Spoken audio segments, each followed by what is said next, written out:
बेसन साथे एमन मिट्टे जिनिस मेशा लेखाय जमते मुचमुचे हुयुआ और स्वाद रेहो अतुलनीय।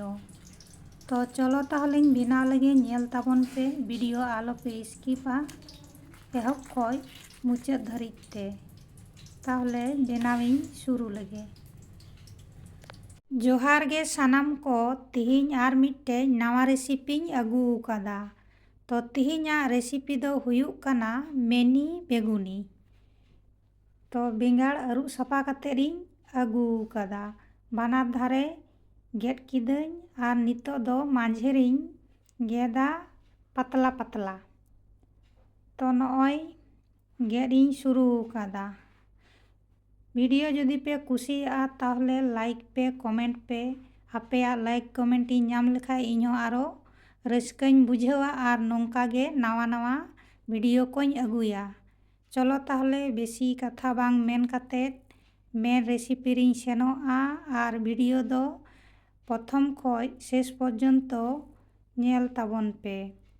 ठीक गिया चलो ताहले नितो दो बेंगाड़ होñ गेट पुराव किदा आदोñ शुरू लगे। तो नॉय जतो बेंगाड़ को पतला पतला साइजिñ गेट रेडी किदा।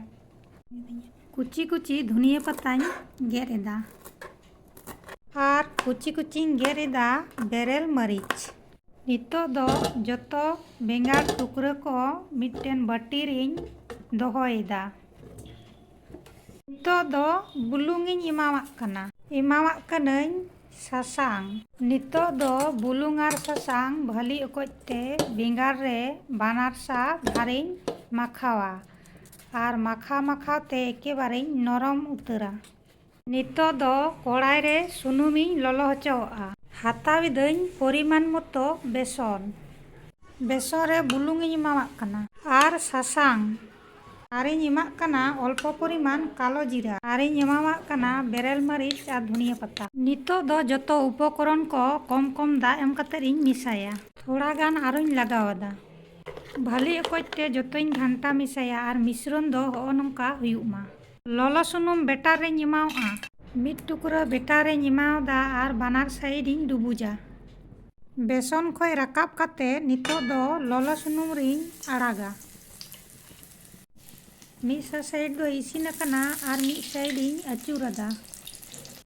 नितो दो छाकाव कातेरिñ राकाबा। सेकेंड बार और मिड धाविñ आड़ाग किदा आरिñ भाजा राकाबा।